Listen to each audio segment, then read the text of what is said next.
ஏசாயா தீர்க்கதரிசன புஸ்தகம் 28வது அதிகாரம் 16வது வசனத்தை வாசிங்களேன்.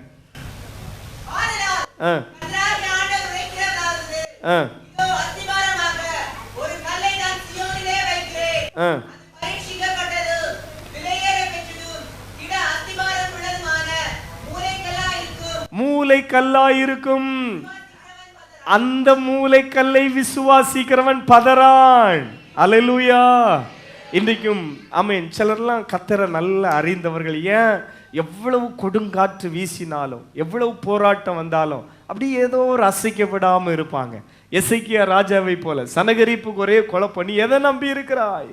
ஆமென். பாருங்கள், எசேக்கியாவுக்கு சீக்ரெட் தான் தெரியும், அவன் கர்த்தரை நம்பி இருக்கிறான். அல்லேலூயா. இந்த மூலக்கல்லாகிய கிறிஸ்துவை நம்பி இருக்கிற தேவ பிள்ளையே, ஆமென். பாருங்கள், நீ என்ன செய்வதில்லை? ஆமென். பாருங்கள், அசைக்கப்படுவதில்லை. அல்லேலூயா. Praise God. கர்த்தருக்கு மேல நம்பிக்கையா இருக்கிறவர்களை கர்த்தர் அற்புதமாய் அதிசயமாய் வழி நடத்துவார். மீண்டும் நாம் மத்தேயு சுவிசேஷம் அப்படி 16வது அதிகாரத்துக்கு வந்துடுவோம். அப்போ ஆண்டவர் சொல்லுகிறார், ஆமென். பாருங்கள், இந்த கல்லின் மேல் என் சபையை கட்டுவேன், பாதாளத்தின் வாசல்கள் இதை என்ன செய்வதில்லை, மேற்கொள்வதில்லை. அப்போ கிறிஸ்து ஆகிய ஆமென் மூலைக்கல்லின் மேல் ஆமென். பாருங்கள், சபை கட்டப்பட்டது. அதற்காய் கர்த்தரை ஸ்தோத்திரம் பண்ணுகிறேன். ஆமென். பாருங்கள், 19வது வசனத்திற்கே நாம் வந்து விடுவோம். அங்கே நாம் வாசிக்கிறோம், ஆமென். ஆண்டவர் பேதுருவை பார்த்து அடுத்தது சொல்லுகிற ஒரு காரியம், பரலோகத்தின் திறவுகோலை நான் உனக்கு என்ன செய்கிறேன், தருவேன். ஆமென். பூலோகத்திலே நீ எது கட்டுகிறது எதுவோ அது பரலோகத்திலே கட்டப்பட்டிருக்கும். பூலோகத்திலே நீ கட்டவிழ்ப்பது எதுவோ அது பரலோகத்திலே ஆமென் கட்டவிழ்க்கப்பட்டிருக்கும் என்று சொன்னார். பரலோகத்தின் திறவுகோல். வாயை திறந்து சொல்லுங்க, என்ன திறவுகோல்? ஆமென். பாருங்கள், ஒரு முறை அந்த பரலோகத்தின் நான் இப்படி கர்த்தருக்குள்ள வந்தவுடன் ஒரு தாயார் சொன்னாங்க, இல்லை அந்த திறவுகோல் அது அந்த ஒரு ஆள்கிட்ட இருக்குது. அல்லேலூயா. அதை விமர்சிக்க விரும்பவில்லை. அவங்களுடைய விசுவாசம் அது. ஆமென். பாருங்கள், ரோம்ல இருக்கிறது. அடுத்தது நம்ம இங்கே இருக்கிற லீடர்ஷிப்ட இருக்குது. அது ஃபாதர்கிட்ட தான் இருக்குது. அதனால நீ இங்கே இருந்தால் தான் எங்கே போக முடியும், பரலோகத்துக்கு போக முடியும். நான் சொல்ற விஷயம் இல்லை. ஆமென். இன்றைக்கும் இந்த திறவுகோல் என்று சொல்லும் பொழுது வேத வசனம். சொல்லுங்க, வேத வசனம். வசனம் திறவுகோலாக இருக்கிறது. வாயை திறந்து சொல்லுங்க, வசனம். எல்லாரும் சொல்லுங்களேன், வசனம் திறவுகோலாய் இருக்கிறது. நாம் பாருங்கள், ஒரு ஆசீர்வாதத்தை சுதந்தரிக்க வேண்டும் என்று சொன்னால் சில வாக்குத்தத்தங்கள் நமக்கு திறவுகோலாய் இருக்கிறது. நாம் ஜெபத்திற்கு பதிலை பெற வேண்டும் என்று சொன்னால் ஜெபத்திலே ஆமென். பாருங்கள், சில வசனங்களை பயன்படுத்தி நாம் ஜெபிக்க வேண்டும். இன்றைக்கும் இந்த திறவுகோலை நாம் ஒவ்வொரு இடத்திலும் கத்து தந்திருக்கிறார். ஆமென். வேத வசனம் சொல்லுகிறது, ஆமென். வேத வாக்கியங்களை ஆராய்ந்து பாருங்கள், அவைகளினாலே உங்களுக்கு என்னது உண்டாகும், நித்திய ஜீவன் உண்டாகும். ஆமென். வேத வசனம் ஆமென். பாருங்கள், ஒரு மனுஷன் ஆமென். பாருங்கள், வேத வசனத்தை நாம் அதிகமாக வாசிக்க வேண்டும். வேத வசனத்தை அதிகமாக நாம் தியானிக்க வேண்டும். அது நம்மை நற்குணசாலிகளாய் மாற்றும். வேத வசனம் நம்மளை தேறினவர்களாய் மாற்றும். அப்ப வேத வசனம் அது ஒரு திறவுகோல். வாயை திறந்து சொல்லுங்க, என்னது திறவுகோல். அப்ப இந்த வேத வசனம் எங்கெல்லாம் அறிவிக்கப்படுகிறதோ, இந்த வேத வசனம் எங்கெல்லாம் சொல்லப்படுகிறதோ அங்கெல்லாம் ஆமென். பாருங்கள், கட்டவிழ்க்கப்படும். Praise the Lord. அல்லேலூயா. அப்ப வேத வசனத்தை நாம் கட்டவிழ்த்து விட வேண்டும். வேத வசனத்தை நம்ம சொல்லணும். வேத வசனத்தை பூட்டுகிறவர்களாக நாம் இருக்கக்கூடாது. வேத வசனம் சொல்லணும். இந்த பூலோகம் எங்கும் ஆமென், அந்த அகில உலகம் எங்கும் எங்கெல்லாம் இந்த வேத வசனம் சொல்லப்பட்டதோ அங்கெல்லாம் தேவனுடைய ராஜ்யம் உண்டானது. ஆண்டவர் சொன்னது போல உங்களுக்குள்ளே தேவனுடைய ராஜ்யம் என்ன செய்கிறது, வந்திருக்கிறது என்று சொன்னது போல இந்த வசனம் பாருங்கள், படிப்பறிவே இல்லாத ஆப்பிரிக்கா கண்டத்திலே வேத வசனம் ஆமென் அங்கும் ஆமென் சொல்லப்பட்டபடினாலே அங்கும் தேவனுடைய ராஜ்யம் அவர்களுக்குள்ளும் வந்தது. இன்னைக்கு நம்மளை விட அவங்க தான் நல்லா பாடுறாங்க. நம்மை விட ஆமென் லட்சக்கணக்கான விசுவாசிகள் அங்கதான், ஒரு சபையிலே லட்சக்கணக்கான விசுவாசிகள் அப்படி பெருகி கொண்டிருக்கிறாங்க. கரங்களை உயர்த்தி கர்த்தரை மகிமைப்படுத்துங்களேன். ஹல்லேலூயா. ஆமென். பாருங்க, அப்ப இந்த வேத வசனம் ஆமென். பாருங்கள், ஆமென் எங்கும் அது சொல்ல வேண்டும். வேத வசனம் எங்கும் ஆமென் அறிவிக்கப்பட வேண்டும். சபை கட்டுகிறதை குறித்து ஆமென் ஒரு பாட்டு கூட இப்படி உண்டு. ஆமென், ரம்பத்தால் அறுத்தல்ல சுத்தியலால் அடித்தல்ல. அப்போ வேத வசனம் தான் இன்னைக்கு பாருங்கள் சபையை என்ன செய்து கொண்டிருக்கிறது, கட்டி கொண்டிருக்கிறது. அப்போஸ்தலர் நடவடிக்கைகள் ஆதி திருச்சபையை நாம் பார்க்கும் பொழுது வேத வசனம் பாருங்கள் பெருகினது. வேத வசனம் அப்படி பிரசித்தம் பண்ணினார்கள். சபையிலே விசுவாசிகள் பெருகினார்கள். விசுவாச பிள்ளைகள் எல்லாருமே இன்னைக்கு வசனத்தை அறிக்கை பண்ணுகிறவங்களா மாறணும், வசனத்தை சொல்லுகிறவர்களாய் மாற வேண்டும்.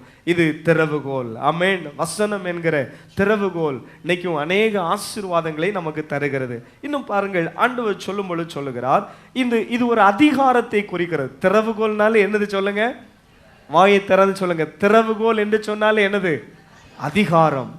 சில வீட்டில் யாருக்கு கையில் பீரோ சாவி வீட்டு சாவி இருக்கோ அவங்க தான் பவர்ஃபுல்லாக இருப்பாங்க. குடும்பமான மட்டும் இந்த மாதிரி இந்த லாக்கர் சாவி பீரோ சாவி எல்லாம் யாருக்கு கையில் தான் இருக்கும்? ரொம்ப அப்படி அமைதியாயிட்டீங்க. யாருக்கு கையில் இருக்கும்? சகோதரிகள் கையில் தான் இருக்கும். கரங்களை வீழ்த்தி ஒரு அலையிலேயே சொல்லுங்களேன். சகோதரர்கள் கையில் சில வீட்டில் மாற்றி இருக்கும், சில ஆட்கள் கையில் வச்சுருப்பாங்க. முக்கியமான லாக்கர் சாவி யார் கையில் இருக்கும்? அவங்க வசமாக இருக்கும். எப்படியோ உங்கள் வீடுகளில் யார் பணங்களை கையாளுகிறீர்களோ அவங்களுக்காய் கர்த்தரை ஸ்தோத்திரம் பண்ணுகிறேன். கரங்களை வீழ்த்தி ஒரு அலையிலேயே சொல்லுங்களேன். அப்போ அது அதிகாரத்தை குறிக்கிறது. பாருங்கள், இன்றைக்கும் சபைக்கு ஆண்டவர் அதிகாரத்தை கொடுக்கிறார். பரலோகத்தின் திறவுகோலை நான் உனக்கு தருகிறேன். சில பைபிளோட சில மொழிபெயர்ப்புகள், சில டிரான்ஸ்லேஷன் பாருங்கள் என்ன சொல்லுகிறது அப்படி என்று சொன்னால், பாருங்கள், இந்த பூமியிலே நீ எதை கட்டவிழ்க்கிறீர்களோ அது எங்கேயும் கட்டவிழ்க்கப்படும். அப்போ இந்த பூமியிலே பாருங்கள், நீங்கள் எதை அனுமதிக்கிறீர்களோ அது பரலோகத்திலே உங்களுக்கு என்ன செய்யப்படும், அனுமதிக்கப்படும். பொதுவாக ஒரு விண்ணப்பம் அல்லவட்டால் இங்கிருந்து ஒரு கடிதம், ஒரு உரிமை கடிதம் வேணும்னா அதுக்காக சில குறிப்பிட்ட துறைகள் இருக்கிறது. அவங்களுக்கு ஒரு லெட்ரு போடணும். அங்கிருந்து பாஸ் பண்ணி வந்த பிறகுதான் அது சாங்ஷன் ஆகும். சொல்லுவாங்க, சிலவங்கள்ட்ட போனால் நான் அனுப்பியிருக்கேன், வந்த உடனே உங்களுக்கு என்ன செய்கிறேன், கூப்பிடுறேன் அப்படிம்பாங்க. இதே போல பாருங்கள், சபை இந்த நாட்களை எதையெல்லாம் அனுமதிக்கிறதோ அது பரலோகம் என்ன செய்யும், அனுமதிக்கும். ஆமென். அல்லேலூயா. அப்ப சபை இந்த பூமியில இருந்து கொண்டு ஆண்டவரே இந்த விஷயத்திலே அற்புதம் செய்யும் என்று சொல்லி ஜெபிக்கும் பொழுது பரலோகமும் அந்த விஷயத்தை கண்ணோக்கி பார்த்து அந்த விஷயத்திலே கர்த்தர் அற்புதம் செய்வார். அல்லேலூயா. அப்ப நாம் எதை அனுமதிக்கிறோமோ, பல வேளையிலே அசுத்த ஆவிகள் இந்த மனுஷனை விட்டு இயேசுவின் நாமத்திலே வெளியேறட்டும் என்று சொன்னவுடன் பரலோகமும் அதை என்ன செய்கிறது, அனுமதிக்கிறது. அந்த வசனத்தை பயன்படுத்தும். ஆண்டவரே பாருங்கள், இந்த பூமியில நீங்கள் எதை கட்ட அவிழ்க்கிறீர்களோ அது பரலோகத்தில் என்ன செய்யப்படும், கட்ட அவிழ்க்கப்படும் என்று சொன்னீரே என்று சொல்லி இந்த வசனத்தை பிடித்து ஜபிக்கிறது உண்டு. இந்த கல்லின் மேல் என் சபையை கட்டுவேன், பாதாளத்தின் வாசல் இது என்ன செய்வதில்லை, மேற்கொள்வதில்லை என்று சொன்னீரே பாருங்கள் என்று சொல்லி அந்த வசனத்தை பிடித்து சொல்லுகிறதற்கு இன்னொரு காரியமும் உண்டு. அல்லேலூயா. சத்தமா ஒரு அல்லேலூயா சொல்லுங்களேன். ஆமென். அல்லேலூயா. ஏன்னா பாருங்கள், பாதாளம் அப்படி என்று சொன்னாலே அது கிரீக்ல அது ஒரு வேர்டு என்னன்னா, அது மரணம் அல்லவட்டால் சாவு. மனிதன் இறந்த பிறகு பழைய ஏற்பாட்டு காலத்தில் இப்படியாக ஒரு காரியம் இருக்கிறது. நம்ம பரலோகத்துக்கு போகிறதுக்கு வாசல் இயேசு. நேர் எதிர்ச்சொல் என்னவென்று சொன்னால், அந்த மரணத்துக்கு போகிறதற்கும் என்னது இருக்கிறது, ஒரு வாசல் இருக்கிறது. பைபிளில் வாசிக்கிற யோபு அதை சொல்லுகிறார். யோபின் புஸ்தகம் 38வது அதிகாரம் 17வது வசனத்தை வாசிங்களேன்.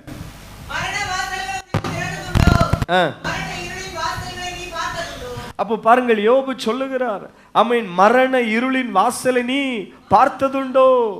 இந்த சங்கீதம் 23 வாசிக்கிறோம். சிலர்லாம் இந்த வியாதி, மரணகரமான வியாதியிலே போராடிட்டு இருப்பாங்க பாருங்க. அதான் மரண இருளின் பள்ளத்தாக்கிலே நடந்தாலும் நான் பொல்லாப்புக்கு என்ன செய்யேன், பயப்படேன். அப்ப யோபு வியாதியிலே கிடந்தார். யோபு எப்படி எதிலே இருந்தார், வியாதியிலே இருந்தார். அதன் மரணத்தின் வாசலை நீ என்ன செய்துண்டோ, பார்த்ததுண்டோ. சங்கீதம் 9வது சங்கீதம் 13வது வசனம், 107வது சங்கீதம் 18வது வசனத்தை நான் வாசிக்கும் பொழுது சங்கீதக்காரன் இப்படியாக சொல்லுகிறார், மரண வாசல்களிலிருந்து என்னை தூக்கி விடுகிற கர்த்தாவே.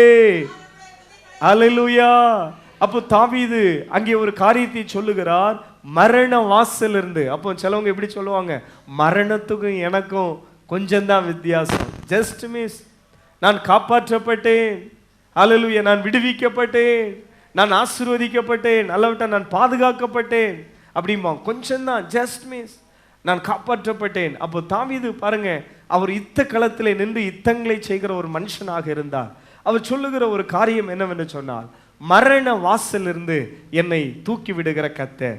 அப்போ பாருங்கள், அப்போ இந்த வார்த்தை மீண்டும் நாம் 107வது சங்கீதம் அதனுடைய 18வது வசனத்திலே சொல்லுகிறார்.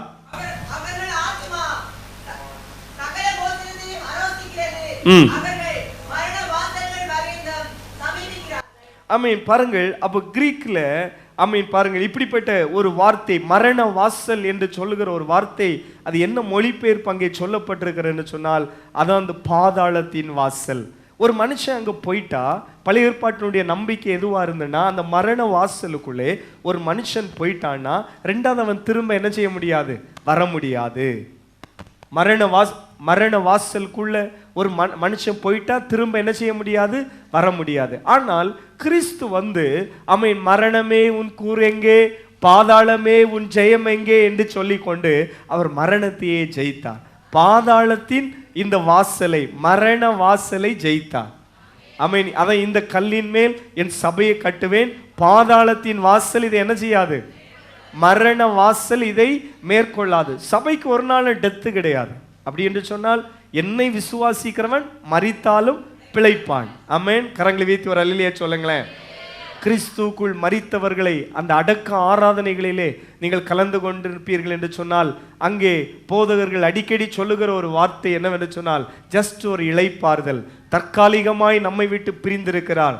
ஆமீன். பாருங்கள், தெசலோனிக்கர்லே அப்போஸ்தலனாகிய பவுல் சொன்ன வார்த்தையை அவர்கள் போதிப்பார்கள். ஒருவன் கிறிஸ்துவுக்குள் மரித்தால் அவன் முதலாவது என்ன செய்வான், எழுந்திருப்பான். அல்லேலூயா. பின்பு உயிரோடு இருக்கிற நாமும் என்ன செய்யப்படுவோம், மறுரூபமாக்கப்பட்டு எடுத்துக்கொள்ளப்படுவோம். அப்போ யாரெல்லாம் கிறிஸ்துவுக்குள் மரிக்கிறார்களோ அவங்க முதலாவது எழுந்திருப்பார்கள். அப்போ இந்த பாதாள வாசல் அவங்களை என்ன செய்ய முடியாது, மேற்கொள்ள முடியாது. கிறிஸ்துவினுடைய மரணத்தின் நிமித்தம், ஆண்டவராகிய இயேசு கிறிஸ்து சபையை ஸ்தாபித்தது நிமித்தம் அந்த பாதாளத்தின் வாசல் ஆமீன் பாருங்கள் மேற்கொள்ளப்படுகிறது. கரங்களை வீழ்த்தி அல்லேலூயா சொல்லுங்களேன். இனி மரணம் ஆமீன் பாருங்கள் மனிதனை என்ன செய்யாது, ஆண்டு கொள்ளாது. அதுக்கு முன்னால வர ஒரு மனிதன் ஆமீன் மரித்தாம்னா அவ்வளவுதான், முடிஞ்சு. ஆனா கிறிஸ்து மரணமே உன் கூர் எங்கே, பாதாளமே உன் ஜெயம் எங்கே என்று சொல்லி அவர் மரணத்தை ஜெயித்தார். அல்லேலூயா. சத்தமா ஒரு அல்லேலூயா சொல்லுங்களேன். இயேசு இன்றைக்கும் நமக்கு நித்திய ஜீவனை தருகிறவராக இருக்கிறார். இன்னும் இந்த பாதாளம் இன்னொரு மொழிபெயர்ப்பு எதை குறிக்கிறது என்று சொன்னால், நரகத்தை குறிக்கிறது. அதான் பாருங்கள், நரகத்தினுடைய அதிபதியோ அளவிட்டால் நரகத்தினுடைய தூதர்களோ சபையை ஒரு நாள் என்ன செய்ய முடியாது, ஓவர்டேக் பண்ண முடியாது. பல வேளையிலே பல போராட்டங்கள் மத்தியில் இருக்கிற பிள்ளைகள், பல சேலஞ்சுகள் மத்தியில் இருக்கிற பிள்ளைகள் இந்த வசனத்தை பிடித்து ஊழியங்களுக்காக ஜெபம் பண்ணுங்க. ஆண்டவரே, இந்த கல்லின் மேல் கிறிஸ்துவ ஆகிய அந்த மூளை கல்லின் மேல் என் சபையை கட்டுவேன், பாதாளத்தின் வாசல் இதை மேற்கொள்வது இல்லை என்று சொன்னீங்களே என்று சொல்லி இது ஒரு வாக்கு தத்தத்தை பிடித்து ஜெபிக்கிறதுக்கு காரணம். அப்போ மரண வாசலும் இதை மேற்கொள்ள முடியாது, ஆமென், நரக வாசலும் இதை என்ன செய்ய முடியாது, மேற்கொள்ள முடியாது. கையை தட்டி கர்த்தரை மகிமைப்படுத்துவோமா? Praise the Lord. Hallelujah. Hallelujah. Amen. Hallelujah. Amen. Hallelujah. அப்போ கல்லறைகளும் இதை மேற்கொள்ள முடியாது. ஏன்னா கிறிஸ்துக்குள் மரித்தவர்கள் அவங்க எழுந்திருப்பார்கள். ஆமென். Praise God. ஆமென். இன்னும் பாருங்கள், இந்த பாதாளத்துக்கு இன்னொரு டிரான்ஸ்லேஷன் என்ன, மரித்த துன்மார்க்கர்கள் போகிற இடம் என்று சொல்லப்பட்டிருக்கிறது. ஆமென். வேத வசனம் சொல்லுகிறது, ஆமென், அந்த பாதாளத்துக்குள்ள ஒருவன் போனுகிற மரித்தவர்களும் அந்த மௌனத்தில் இறங்கினவர்களும் கர்த்தரை என்ன செய்யார்கள், துதியார்கள். ரெண்டாவது எழும்பி வர முடியாது. ஆனா கிறிஸ்து அதை மேற்கொண்டார். ஆமென். ஒரு மனிதன் கிறிஸ்துக்குள் மரித்தால் அவனுக்கு என்னது இருக்கிறது, உயிர்த்தெழுதல் இருக்கிறது. இன்னும் பாருங்கள், இது ஆண்டவர் அந்த பரலோகத்தின் திறவுகோல், இது அதிகாரத்தை குறிக்கிறது. பாவத்துக்கு மேல ஒரு அதிகாரம், பிசாசுக்கு மேல ஒரு அதிகாரம், இன்னும் சொன்னால் ஒழுங்கையும் கட்டுப்பாட்டையும் நம்ம பிள்ளைகளுக்குள்ள அளவிட்ட சபையில ஆமீன் வேத வசனத்தை கொண்டு நம்ம ஜனங்களை சில வேளை இப்படித்தான் அப்படின்னு சொல்லி நம்ம சொல்லுகிறோம் அல்லவா. இதெல்லாம் இந்த அதிகாரம் தான். வேத வசனம் என்கிற அந்த அதிகாரத்தை கொண்டு நாம் இவைகளை செய்கிறோம். வெளிப்படுத்தின விசேஷத்தில் நாம் வாசிக்கும் பொழுது அவனுடைய 3வது அதிகாரம் 7வது வசனத்தை வாசிங்களேன். பரிசுத்தம் உள்ளவரும் ஆமீன். வேதத்திலே நாம் அங்கே வாசிக்கிறோம், நாம் ஆராதிக்கிற தேவன் தாவீதின் திறவுகோலை உடையவர். கரங்களை வியத்தி ஒரு அல்லேலூயா சொல்லுங்களேன். அவர் தாவீதின் திறவுகோலை உடையவர். ஆமீன். அவருடைய செயல்பாடு என்ன தெரியுமா?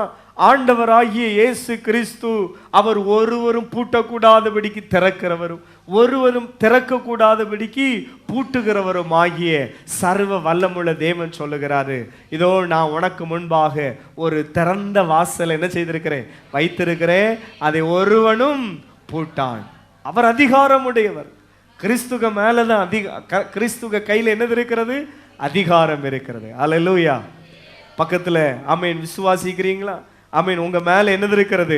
அதிகாரம். இயேசு கிறிஸ்து சொன்னார், ஆமீன், பாருங்கள், இதோ மேலே வானத்திலும் கீழே பூமியிலும் சகல அதிகாரம் எனக்கு கொடுக்கப்பட்டிருக்கிறது, ஆகையால் நீங்கள் புறப்பட்டு செல்லுங்கள். உங்களுக்குள்ளும் கொஞ்சம் அதிகாரம் இருக்கிறது. ஆமீன். கரங்களை வீழ்த்தி ஒரு அல்லேலூயா சொல்லுங்களேன். உங்களுக்குள்ள என்னது இருக்குமா? அதிகாரம் இருக்கிறது. அல்லேலூயா. விசுவாசிக்கிறவர்கள் நாளே நடக்கிற அடையாளங்கள், நீங்க வந்து அசுத்த ஆவிகளை என்ன செய்கிற துரத்துவீங்க. அப்படிப்பட்ட அதிகாரத்தை எல்லா விசுவாச பிள்ளைகளுக்குள்ள வைத்திருக்கிறார். ஒரு அல்லேலூயா சொல்லுங்களேன். ஆமீன். அந்த அந்த அதிகாரம் எனக்கு இருக்குங்கிறவங்க அல்லேலூயா சொல்லுங்களேன். கொஞ்சம் வால்யூம் குறைஞ்ச போல அதோட கை எலும்பல்ல சவுண்டு வந்து உங்களுக்குள்ள அந்த அதிகாரம் இருக்கிறது. Praise God. அல்லேலூயா. சத்தமா சொல்லுங்களேன். ஆமீன். ஆண்டவர் சொன்னார், ஆமீன், ஆகையால் நீங்கள் புறப்பட்டு போங்க, எனக்குள்ள அதிகாரம் இருக்கிறது. இதோ உலகத்தின் முடிவு பரியந்தம் சதா நாட்களில் நான் உங்க கூட இருக்கிறேன். அப்போ ஒரு விசுவாச பிள்ளைகளுக்குள்ள ஒரு அதிகாரம் இருக்கு. Praise God. நம்ம அதிகாரத்தை ஆமீன் நீங்க நினைக்கிறது என்னன்னா, இல்லை வேற பல விதத்தில் பயன்படுத்துகிறீங்க. ஆண்டவருடைய நாமத்திற்காகவும் இந்த அதிகாரங்களை பயன்படுத்துங்கள். நீங்கள் எதை கட்டளையிடுகிறீர்களோ, எதை அனுமதிக்கிறீர்களோ, அது பரலோகத்திலே அனுமதிக்கப்படும். ஆமென். அல்லேலூயா. Praise God. இன்னொரு டிரான்ஸ்லேஷன் ஜட்ஜ்மெண்டை குறித்து சொல்லுகிறது. நீங்கள் எதை ஆமீன் பாருங்கள், என்ன ஜட்ஜ்மெண்ட் வழங்குகிறீர்களோ அது பரலோகத்திலும் அந்த ஜட்ஜ்மெண்ட் என்ன செய்யப்படும்? ஆமீன் பாருங்கள், அது ஆமோதிக்கப்படும் என்று சொல்லி. Praise God. நம்முடைய விஷயத்துக்கு வந்துடும்.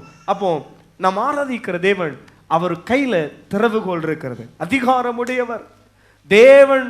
ஒரு வாசலை உங்க வாழ்க்கையில திறந்து தந்தாருன்னு நினைச்சிடுங்க, அதை ஒருவரும் பூட்ட முடியாது. விசுவாசிக்கிறவங்க கரங்களை தட்டி கத்தர மகிமைப்படுத்துங்க. தேவன் திறந்து தந்த வாசலை ஒருவரும் பூட்ட முடியாது. Praise God. ஹல்லேலூயா. கர்த்தர் ஆமென். ஆண்டவர் சொல்லுகிறார், உனக்கு கொஞ்சம் பலன் இருந்தோம், என் நாமத்தை நீ மறுதலிக்காம இருந்தால, உனக்கு கொஞ்சம் பலன் இருந்தோம், என் நாமத்தை நீ மறுதலிக்காமல் இருந்த. நிறைய பேர் இயேசுவின் நாமத்தை மறுதலிச்சிடுவாங்க. சிலர் பாருங்கள் விசுவாச வாழ்க்கையை, அதனால்தான் ஞான ஸ்நானம் எடுத்து கொடுக்கும் பொழுது தலைக்கு மேலே கையை வச்சு ஒரு காரியத்தை சொல்லிடும், மரண பரியந்தம் உண்மையாயிரு. பிள்ளைங்கள்லாம் நிமிர்ந்து கவனிக்கிறீங்களா? என்ன சொல்லுவோம்? மரண பரியந்தம் உண்மையாயிரு, அப்பொழுது உனக்காக வைக்கப்பட்டிருக்கிற ஜீவ கிரீடத்தை பெற்றுக்கொள்வார். ஆண்டவராக இயேசு கிறிஸ்து உனக்கு ஒரு கிரவுண்ட் வச்சிருக்கிறார். பிள்ளைங்க நிமிர்ந்து கவனிக்க, உனக்காக என்னது வச்சிருக்கிறாரு? ஒரு கிரவுண்ட் வச்சுட்டு அப்படியே காத்திருப்பார். ஒழுங்கா வந்து ஆமீன் ஆண்டவர் ஆராதிக்க வருகிறாளா, ஒழுங்கா வந்து கர்த்தரை சேவிக்கிறாளா, ஸ்கூலுக்கு போகும்பொழுது பரிசுத்தமாய் வாழுகிறாளா, காலேஜுக்கு போகும்பொழுது பரிசுத்தமாய் வாழுகிறானா, வேலை ஸ்தலங்களிலும் பரிசுத்தமாய் இந்த சகோதரன் இருக்கிறானா, வேலை ஸ்தலங்களிலும் இந்த சகோதரி பரிசுத்தமாய் இருக்கிறார்களா, ஆமீன், உங்களுடைய ஓட்டம் பரிசுத்தமாய் இருக்கிறதா? ஆண்டவர் ஆவலாக காத்திருக்கிறார். அதான் மரண பரியந்தம் உண்மை உள்ளவனாயிரு, அப்பொழுது உனக்காக என்னது? ஜீவ கிரீடம். வாயை திறன்னு சொல்லுங்க, என்னது வச்சிருக்கிறாரு? பரலோகத்தில் போன உடனே ரிசீவ் பண்ணுவாங்க, ஒரு வரவேற்பாங்க. இந்த பூமியில் உனக்கு நல்ல வரவேற்பு கிடைக்காம இருக்கலாம், ஆனால் ஆமீன் பரலோகத்திற்கு ஸ்தேவான் சொன்னார், ஆமீன் பாருங்கள், வலது பார்சத்தில் இருக்கிற மனுஷகுமாரனை கண்டார். அவன் இந்த உலகத்திலே பாடுகள் இருக்கலாம், நிந்தைகள் இருக்கலாம், அவமானம் இருக்கலாம், ஆனால் ஆண்டவர் சொல்றாரு, நீங்க பரலோக ராஜ்யத்தில் பாக்கியவான்களாக இருப்பீர்கள், பாக்கியவதிகளாக இருப்பீங்க. கரங்களை வைத்து அல்லையா சொல்லுங்களேன். அப்போ மரண பரியந்தம் உண்மை உள்ளவனாயிரு, அப்பொழுது உனக்காக வைக்கப்பட்டிருக்கிற என்னது கிடைக்கும்? ஜீவ கிரீடம் கிடைக்கும். ஆமென். Praise God. உங்க தலையில எல்லாம் கிரவுண்ட் ஏற போகுது. ஆமென். சில ஆட்கள்லாம் ஃபுல்லா ஒரே ஒரு கிரவுண்டுக்கு தான் கனவு கண்டுட்டே இருப்பாங்க. என்ன கிரவுண்ட்? இந்த கல்யாணத்தன்னைக்கு ஒரு கிரவுண்ட் வைப்பாங்க, அதுக்கு தான் இந்த போட்டோ எல்லாம் பார்த்துட்டு இது இல்லை, அதை விட ஒரு பெரிய கிரவுண்ட் வந்து தலையில ஏற போகுது. ஆமென். அல்லேலூயா. இந்த கிரவுண்ட் போனவங்களுக்கு தான் தெரியும், அல்லாட்டா கல்யாணம் முடிந்தவங்களுக்கு தான் தெரியும். அல்லேலூயா. எல்லாம் அப்படியே அமைதி ஆயிட்டீங்க. சத்தமாக ஒரு அல்லேலூயா சொல்லுங்களேன். உங்களுக்கு அது ஆசீர்வாதமாக அமையும். பிள்ளைங்க பயப்படுறாங்க, இந்த மாதம் திருமணம் நடக்க இருக்கிறது யோசிக்கிறாங்க. இல்லை, உங்களுக்கு ஆசீர்வாதமாக இருக்கும். ஆமென். ஆனால் சில வாலிப பிள்ளைகளுக்காக சொல்கிறேன், சிலவங்க தம்பிங்கெல்லாம் ஃபுல்லாக வித்தியாசமான இல்லை, நம்ம தேவனுடைய ராஜ்யம் அங்கே நமக்கு ஒரு அமேன் ஒரு கிரீடம் காத்திருக்கிறது. ஒரு நாள் மணவாளனாகிய இயேசு கிறிஸ்து எதிராக மணவாட்டியாகிய சபை அமேன் பாருங்கள் கடந்து செல்ல இருக்கிறது. அப்படிப்பட்ட அந்த நாளுக்காய் அப்போ நீ உனக்கு இருக்கிற கொஞ்சம் பலத்திலும் நீ நாமத்தை என்ன செய்யாதபடினால் மறுதளிக்காமல் இருக்கிறோம். ஜீசஸ் ஒரு நாளும் மறுதளிச்சிடக்கூடாது தங்கச்சி. நிறைய இன்னைக்கு வாலிப தங்கச்சி தம்பிங்க எல்லாம் வாலிப நாட்களில் சபைக்குள்ளே இருக்கிறவங்க ஜஸ்ட் அடுத்த ஒரு 5 வருஷம் 10 வருஷம் கழிச்சு நிறைய பேர் சபைக்குள்ளே இல்லை, எங்கேயோ ஸ்கூலில் காலேஜில் அப்படி தடுமாறுறாங்க. இல்லை, நீ இயேசுவுக்காக உண்மையாயிரு, அதுக்காகவே உனக்கு ஒரு கிரீடம் தருவார், அதுக்காகவே உனக்கு இன்னும் கொஞ்சம் பெஸ்டான வெகுமதிகள் கிடைக்கும். இந்த பூமியில் உன்னை உயர்த்தி தான் வைப்பார். கரங்களை வீழ்த்தி ஒரு அல்லையா சொல்லுங்களேன். ஏசப்பா பிரியமா நீ வாழ்ந்தா, இந்த வாலிப நாட்களில் பைபிளை தூக்கிட்டு வீட்டிலேருந்து நீ புறப்பட்டு சர்ச்சைக்கு வர்றல்ல, அதுவே உன்னை ஆண்டவர் ஆசீர்வதிப்பார். வசனம் சொல்லுகிறது, அவன் என்னுடைய நாமத்தை அறிந்திருக்கிறபடினால் அவனை உயர்ந்த அடைக்கலத்தில் வைப்பேன். அவருடைய நாமத்தை நீ அறிந்திருக்கிறபடினால், அவருக்கு நாமத்தை நீ அறிந்தால்லா, இயேசு தேவனுடைய குமாரன் என்று அறிந்தால்லா, அதுக்கே உன்னை ஆண்டவர் உனக்கு உயர் இந்த ஒரு அடைக்கலத்தை தருவார். சில பிள்ளைகளுடைய வாழ்க்கையிலே சில பாதை வழியாய் நடத்துகிறார், சில கடினமான பாதை வழியாக நடத்துகிறார். தாவீதை டப்புனி தூக்கி ராஜாவை வைக்கல, அவனுக்கு நிறைய வனாந்தரம் காடு, அதனால்தான் அவனுக்கு பந்தியை சுற்றிலும் இருந்தவன்லாம் பாருங்க, எல்லாரும் பிரபுக்கள் கிடையாது, எல்லாரும் பெரிய ராஜாக்கள் கிடையாது. ஒருத்தன் காட்டில் அவனுக்கு அடைக்கலம் கொடுத்தான், அவனே கூப்பிட்றான், வாப்பா என் கூட உட்காந்து நீ டெய்லி ராஜ அரண்மனையில் என் கூட நீ பந்தியில் உட்காந்து சாப்பிடு. அவன் சொல்கிறான், நான் வயசானவன், எனக்கு பதில் என் பையன் வேண்டாம், என்ன செய்யட்டும் வரட்டும். அந்த உள்ளம் சாலமோனுக்கு கிடையாது. சாலமோன் எப்படி வந்தவர்னா அது வேற வழியாக வந்தவர். அல்லேலூயா சொல்லுங்களேன். அவனை போல உள்ள பாருங்க, எங்க இருந்தாவது ராஜஸ்திரி பிடிச்சி இருத்துவான், எங்க இருந்தாவது வேற ஏதாவது தந்தத்தையும் அல்லவிட்ட எதாவது தங்கத்தையும் கொண்டு வந்தால் பிடிச்சி இருத்துவான். அதனால தான் அவனுடைய வாழ்க்கை எப்படி போச்சு, வம்பா போச்சு. உங்கள் வாழ்க்கையில் சில பாடுகள் வழியாக உங்களை, ஐயோ என்னுடைய வேலைக்கு கொஞ்சம் காலதாமதம் ஆகுது, ஐயோ என்னுடைய கடன் சுமை மாறுகிறதுக்கு கொஞ்சம் காலதாமதம் ஆகுது, என் வாழ்க்கையில் நான் செட்டில் ஆகிறதுக்கு முடியலையே, என் வாழ்க்கை இன்னும் கேள்விக்குறியாக இருக்குதே. இது தாவீதை போல ஒரு வனாந்தரமும் குகையும் அல்லாவிட்டால் பாருங்க, அவன் நிம்மதியாக தூங்க முடியுமா?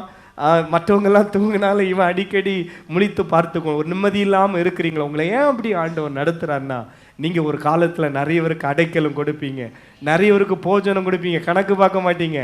நான் நிறையவருக்கு வஸ்திரங்கள், சாலமோன் கணக்கு பார்ப்பான். அவன் வேண்டாம், கணக்கு பார்த்தாங்கிறது ஏன் தெரியுதுன்னா, ஒரு நாளைக்கு எத்தனை ஆடு அடிக்கப்பட்டது, ஒரு நாள் எத்தனை மாடு அடிக்கப்பட்டதுன்னு எங்கே எழுதி வச்சிருக்கு? எழுதி வச்சிருக்கு. அவன் கணக்கு பார்த்தான். தாவீதுக்கு காலத்தில் எத்தனை மாடு அடிக்கப்பட்டது, எத்தனை ஆடு அடிக்கப்பட்டதுன்னு கணக்கு இருக்கா? இல்லை. அவன் ஐயா நான் ஒரு நாள் உணவுக்காக ஏங்கினேன், ஒரு நாள் வஸ்திரத்துக்காக ஏங்கினேன், அதனால் அன்லிமிட்டெடு. யாரெல்லாம் வந்திருக்காங்களோ எல்லாருக்கும் சாப்பாடு போடுங்க, யாரெல்லாம் வஸ்திரம் இல்லாமல் இருக்கிறாங்களோ எல்லாருக்கும் வஸ்திரம் கொடுங்க. அவன் வேத வசனங்களை வாசிக்கிறவன், அதை கை கொள்கிறவன். ஆண்டவர் சொன்னார், ஒரு நாளில் நீ எகிப்திலே அந்நியனாய் இருந்ததை என்ன செய்து விடாதே, மறந்து விடாதே, அந்நியனை உபசரி. ஆண்டவராக இயேசு கிறிஸ்து இன்றைக்கும் நமக்கு சொல்லுகிறார். அப்போ சில பாடுகள் வழியாக அவங்களை நடத்துகிறான். நீங்கள் உங்களுக்கு ஒரு உயர் பதவி காத்திருக்கிறது, நீங்கள் திருப்தி அடைந்து இருப்பீர்கள். அப்பொழுது ஒருவன் உதவிக்காக வரும் பொழுது, என் வாழ்க்கையில் நான் இப்படி தான் தடுமாறினேன், ஆனால் அவங்களுக்கு இரக்கம் செய்வோம். அல்லேலூயா. சத்தமா கரங்களை வீழ்த்தி அல்லேலூயா சொல்ல மாட்டீங்களா? நம்ம மட்டும் அல்ல, நம்ம கிராஸ் பண்ணி வந்த பாதைகளை நம்ம பிள்ளைங்களுக்கு சொல்லிக் கொடுக்கணும், நம்முடைய தலைமுறைகளுக்கு சொல்லிக் கொடுக்கணும். பிள்ளைங்கள்ட்ட பேசுங்க, நான் இந்த பாதை வழியாக கடந்து வந்தேன், நான் இந்த வழியாய் கடந்து வந்தேன் என்று சொல்லி ஆண்டவர் உங்களை உயர்த்துவார். கரங்களை வீழ்த்தி ஒரு அல்லையே சொல்லுங்களேன். அப்போ விஷயத்துக்கு வந்துடும். அவருடைய நாமத்தை நாம் மறுதளிக்காமல் இருக்கிறதுனாலே ஆண்டவர் நம்முடைய வாழ்க்கையில் ஒரு திறந்த வாசலை வைத்திருப்பார். வெளிப்படுத்தின விசேஷம் நம்முடைய 1வது அதிகாரம் 18வது வசனத்தில் நான் வாசிக்கும் பொழுது, ஆண்டவர் மரித்தேன், சதா காலங்களிலும் உயிரோடு இருக்கிறேன். அல்லேலூயா. மரணத்துக்கு மேல இயேசுவுக்கு அதிகாரம், மரணத்துக்கு மேல அதிகாரம். மரித்தேன், ஆனாலும் சதா நாட்களும் நான் என்ன செய்கிறேன்? உயிரோடு இருக்கிறேன். ஆமீன். ஆண்டவராக இயேசு கிறிஸ்து சொல்லுகிற ஒரு காரியம், ஆமீன், பாருங்கள், இந்த ஆமீன் பாருங்கள் சபை, ஆமீன் பாருங்கள், குறித்து கத்த சொல்லுகிறார். இது கட்டப்படும். பாதாளத்தின் கோபுரம் இதை என்ன செய்வதில்லை? ஜெயிப்பதில்லை. பரலோகத்தின் திறவுகோலை நான் உனக்கு தருகிறேன். இன்னைக்கு அன்பு தேவப்பிள்ளை, வேத வசனமாகிய திறவுகோலை பயன்படுத்தி ஆமீன் வாக்குத்தத்தங்களை சொல்லி அநேக ஆசீர்வாதங்களை சுதந்திரிப்போம். கர்த்தர் நம்மளை ஆசீர்வதிப்பாராக.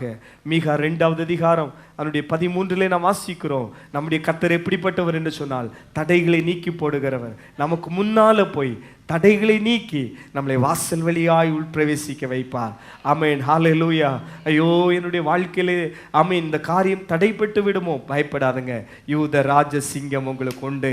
Price God. ஹல்லேலூயா. நீங்க ஜெபிக்கிற தானியேல் என்று சொன்னால் 5 நாள் நாம் ஜெபித்தோம். இன்றைக்கு 6வது நாள் வந்திருக்கிறோம். ஜெபிக்கிற ஒரு தானியேலுக்காக தேவன் தூதனை அனுப்பி சிங்கத்தினுடைய வாய்களை கட்டினது போல நீ ஜெபிக்கிற சகோதரன் என்று சொன்னால், நீ ஜெபிக்கிற சபை என்றால், ஜெபிக்கிற சகோதரி என்று சொன்னால் உனக்காக தேவன் தூதனை அனுப்புகிறார். ஆமீன். கட்சிக்கிற எல்லா சிங்கங்களையும் ஆமீன் ஹல்லேலூயா தூதன் கட்டி போடுவார். ஒரு 2 கைகளை உயர்த்தி, கர்த்தாவே உமக்கு ஸ்தோத்திரம். தன்னை சுற்றி நின்றவர்கள் 2 காரியத்தை அறிய வேண்டும் என்று நீர் விரும்பினீர். தான் யார்? ஆமேன். ஹல்லேலூயா. இந்த காலையில நாங்கள் அறிக்கை பண்ணுகிறோம்ப்பா. ஓ, நீர் ஜீவனுள்ள தேவனுடைய குமாரன். ஓ, நீர் கிறிஸ்து. ஆமேன். சீமோனை பார்த்து ஆமேன் நீர் தேவனுடைய குமாரன் என்று சொன்ன அவன் அறிந்தவுடன் நீ பாக்கியவான் என்று சொன்னீங்களேப்பா. இயேசு தேவனுடைய குமாரன் என்கிறதை அறிந்த நாங்களோ ஆசீர்வதிக்கப்பட்டவர்களாய் இருக்கிறோமே. Praise the Lord, praise the Lord, praise the Lord. Hallelujah, hallelujah. Amen. தாவீதின் திறவுகோலை உடையவர். Praise God, hallelujah. பரலோகத்தின் திறவுகோலை நான் உனக்கு தருகிறேன். எஸ், அந்த அப்போஸ்தலர்கள் அந்த திறவுகோலை, அந்த வசனத்தை எங்கெல்லாம் பிரசங்கம் பண்ணினார்களோ அங்கெல்லாம் தேவனுடைய ராஜ்யங்கள் கட்டப்பட்டது. அங்கு அவர்களுக்குள்ளும் தேவனுடைய ராஜ்யம் வந்தது. இன்றைக்கு நாங்களும் வேத வசனமாகிய திறவுகோலை ஆமென் ஜெபங்களிலே பயன்படுத்துவோம். ஓ, எங்களுக்கு அந்த கிருபையை தாங்க. வேத வசனத்தை அநேகருக்கு அறிக்கை பண்ணுவோம். அந்த கிருபை எங்களுக்கு தாங்க. ஹல்லேலூயா, ஹல்லேலூயா. கைகளை தட்டி சொல்லுமா, ஜீசஸ். இல்லை இல்லை இல்லை, என் வாசலை அடைப்பவன் இல்லை. இல்லை இல்லை இல்லை, என்னை எதிர்ப்பவன் பூமியில் இல்லை.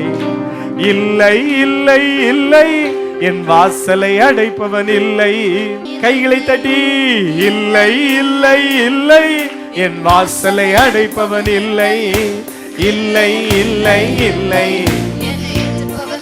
நீ திறந்தால். கையை தட்டி பாடுங்கம்மா.